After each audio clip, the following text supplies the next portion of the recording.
It was June 1940. France had fallen. In less than 6 weeks, the most respected army in Western Europe had been broken, humiliated, wiped from the map. Paris, the city of light, woke beneath flags marked with black crosses. The French government, instead of fighting, chose to kneel. In the streets, there was silence. In the homes, there was fear. In the barracks, there was shame. But somewhere above the English Channel, in a sky heavy and gray like the ashes of war, engines were roaring. It was them, the ones who refused to stop, the ones who said no when the entire world was saying, "It's over." This is the story of the French pilots who defied Hitler and continued the war alone. To understand who these men were, you first need to understand what happened to France. In May 1940, Nazi Germany launched an offensive that is still studied in military academies around the world as one of the greatest tactical blows in history. The Blitzkrieg, Lightning War, was not just about speed. It was psychology. It was terror. Rommel's tanks crossed the Ardennes, a forest that French generals swore was impassable. Within days, the defensive lines collapsed. The Allies, trapped at Dunkirk, needed a desperate evacuation that is still called a miracle to this day. But not everyone escaped. And for those who remained, soldiers, civilians, and especially the aviators of the Armée de l'Air, the French Air Force, the question hanging in the air was more dangerous than any bomb. What do you do when your country surrenders, but you cannot?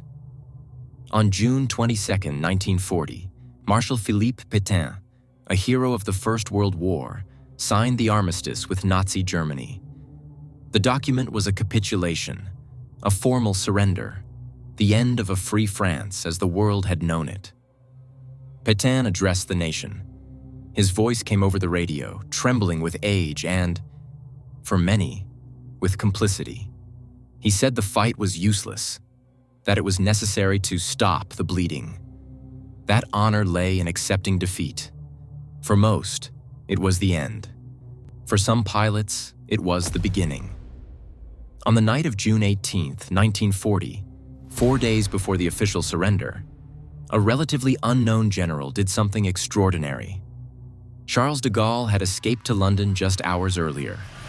He was a man 6 feet 6 inches tall, with a prominent nose and a posture as rigid as a cliff. His temperament was difficult.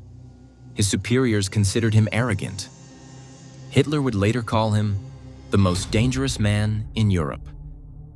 De Gaulle secured time on a BBC microphone. What he said that night was broadcast to a France that still did not know it was becoming captive. Very few people heard it live. But the words echoed through history like thunder. France has lost a battle, but France has not lost the war. For the pilots who were still in the air, literally and figuratively, those words felt like a distress signal and an order at the same time. They had a choice. They could land, hand over their aircraft, and surrender to the armistice authorities, which would soon become the collaborationist Vichy regime. Or they could point the nose of their planes north, cross the English Channel, and find a man who promised that the fight would go on. Many chose to land, but hundreds, fighter pilots, bomber crews, navigators, mechanics, chose the sky. And in that moment, something was born that history has almost forgotten: the Free French Air Forces. Imagine what it meant to be a French pilot in London in July 1940. You don't speak English, or you speak it poorly. You have no family nearby. Your country has just signed a surrender that, in the eyes of the Vichy government, officially turns you into a deserter, a traitor. Your family back in France might be punished for your choice. You have no aircraft, no airbase, no proper uniform.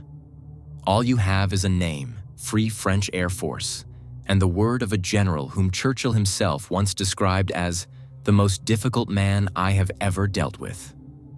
And yet they stayed. The first squadrons were assembled with whatever was available: British aircraft, borrowed bases, rationed fuel. French pilots had to relearn procedures in English, memorize maps of regions they had never flown over, and adapt to a chain of command that regarded them with a mixture of gratitude and suspicion. Because there was a problem no one said out loud. Can we trust them? British intelligence knew that among the refugees there were Vichy sympathizers. There were German agents in disguise. There were men broken by defeat who might crack under pressure. Every French pilot arriving in London was interrogated. Some were detained for weeks, others were turned away. But those who passed, the ones who proved they were there to fight, were thrown straight into one of the most violent air battles in history. The Battle of Britain, July 1940. The Luftwaffe launched its campaign to destroy the Royal Air Force. Hitler needed air superiority to invade Britain. Göring, the commander of the Luftwaffe, promised the Führer that within 4 weeks the RAF would be wiped out. What Göring did not count on were the pilots he had pushed out of France. French aviators were integrated into RAF squadrons.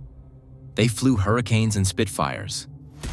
They learned that bandits meant enemy aircraft, that Angels was code for altitude in thousands of feet, and that tally-ho meant attack. They learned fast. They had to. Squadron number 615, later reinforced with significant French participation. Squadron number 245, and those that would come later, already purely French. GC-1, GC-2, and the legendary fighter group Île-de-France. But there is one name that deserves to be spoken here with the attention it deserves. Jean Demozay, a fighter pilot. Angular face, eyes that seemed to calculate distances even on the ground. Demozay had escaped from Dunkirk aboard a fishing boat. He arrived in London with nothing but the clothes on his back and a fury that, according to his contemporaries, was almost palpable. During the Battle of Britain, Demozay accumulated confirmed kills that would place him among the greatest aces of the war. But what made him different was not just his skill. It was what he carried inside. Every mission was personal. Every German aircraft he shot down was an answer to the humiliation of June. Another name, René Mouchot, a charismatic commander, a gifted writer. His war diaries were published posthumously and reveal a soul tortured by longing for France and fueled by a fierce determination. In one of his darkest entries, Mouchot wrote, "I am not a hero. I am simply a man who found no other way to live except to keep fighting." René Mouchot died in aerial combat in August 1943 over the English Channel. He was 30 years old. This is where the story becomes even stranger, more cinematic, more improbable. Because while some French pilots were fighting alongside the British over Western Europe, a select group did something that most people, even those familiar with World War II, never imagine. They went to fight on the Eastern Front, in the Soviet Union, alongside the Russians, against the Germans.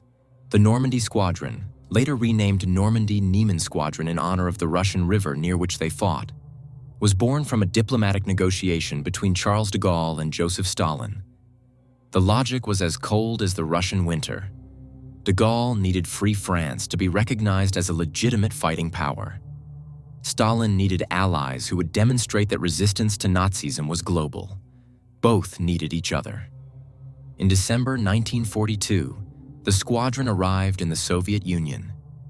What they found there was not the war they knew. The Eastern Front was another dimension of conflict. Battles did not last hours. They lasted months. The numbers were not in the dozens. They were in the hundreds of thousands. Entire cities were erased. The cold killed as much as the bullets. And the Soviet pilots who received them were veterans of a war that had already destroyed the Western notion of limits. The French flew Soviet Yak fighters, fast, agile, brutally efficient for close combat. They had to communicate through interpreters. They shared tents with men who had seen things that had no words. And yet the Normandie Niemen Squadron became legendary. In nearly 2 years of combat on the Eastern Front, The group shot down 273 confirmed German aircraft. 4 pilots in the squadron became aces, the distinction given to those who destroyed 5 or more enemy aircraft. Marcel Albert and Roland de la Poipe were the 2 most successful, with 23 and 19 confirmed aerial victories respectively. Both received the Soviet Union's highest wartime decoration, the title of Hero of the Soviet Union. Think about that. French pilots, exiles, receiving the highest military honor of a communist country, fighting in Soviet aircraft, in a war that most Western Europeans could barely imagine. History does not invent fiction like that. And there was more. One of the darkest dimensions of this story is what was happening to the families of these men while they were fighting. In occupied France, the Vichy regime had declared the pilots of the Free French forces to be deserters. That meant their relatives could be interrogated, monitored, even arrested. Many pilots did not know whether their parents, brothers, wives, and children were alive. They flew without knowing. They killed and died without knowing. And when the war ended, some discovered their families had survived. Others discovered they had not. Here begins the most disturbing part of the story. Because when the war ended, in May 1945, something strange happened to France's collective memory. The country needed to rebuild. It needed a narrative of national pride. It needed to forget the shame of Vichy, the collaboration, the Jews handed over to the Nazis by French police, the millions who simply bowed their heads and accepted the occupation. And in that rewriting of history, the pilots who had fought in exile were diminished, not celebrated as they deserved. France built the myth of an entire people united in resistance. The reality was far more complex and far less heroic. And in this convenient mythology, those who had actually fought, the exiles, the men who abandoned family, careers, and country to continue the war, ended up in an uncomfortable position. They reminded the nation of what had really happened. The Normandie Niemen squadron returned to France in June 1945, flying Soviet Yak aircraft donated by Joseph Stalin as a gesture of honor. It was an impressive parade. But honors were handed out sparingly, and the squadron's story remained for decades confined to small circles of military history enthusiasts. René Mouchot, killed in combat, was given a street in Paris. Jean Desmosets survived the war and lived until 1945, when he died in a civilian plane crash in peacetime, almost like a cruel irony of fate. Many of the pilots returned to a France that did not quite know what to do with them. Some returned as quiet heroes. Others returned as strangers in their own land. One Normandie Niemen pilot, landing in Paris after years fighting in Russia, was approached by a photographer. The photograph that was taken shows a man with the empty eyes of someone who had seen too far. When asked how he felt, he replied, "I'm tired, but France exists, so it was worth it." His name was forgotten. More than 80 years later, what remains of this story? First, the numbers. Approximately 6,000 aviators served in the Free French Air Forces during the war. Of these, an estimated more than 1,000 died in combat. Hundreds of others died in accidents, illnesses, and reconnaissance missions. The Normandie Niemen squadron lost 42 pilots on the Eastern Front, almost half of the total personnel who passed through the unit. These were not numbers. They were men with names, with stories, with letters never sent to families who did not know whether they were still waiting for them. Second, what they proved: that the surrender of a government does not mean the surrender of a people. That there are moments in history when the only thing separating cowardice from courage is a choice made in a single instant, to land or to cross the channel. That exile can be a purer form of patriotism than any military parade. And third, what may be most important for us today: that history has a sinister tendency to forget precisely those who most deserve to be remembered. The collaborators of Vichy had trials that turned into films, books, and documentaries. The generals who surrendered had memoirs written, Statues raised, museums dedicated to them. The pilots who crossed the Channel, the ones who flew to Russia, the ones who died without knowing whether their families were alive. Most of us have never heard their names. This is not an accident. It is a choice. The collective memory of a nation is always a political negotiation. And in that negotiation, the inconvenient, the ones who remind the people of their own weakness, are the first to be erased. There is one detail that stayed with me while researching this story. In 1944, when the Allies finally invaded Normandy, D-Day, there were French pilots in the sky above the beaches. Men who had crossed the Channel 4 years earlier with nothing.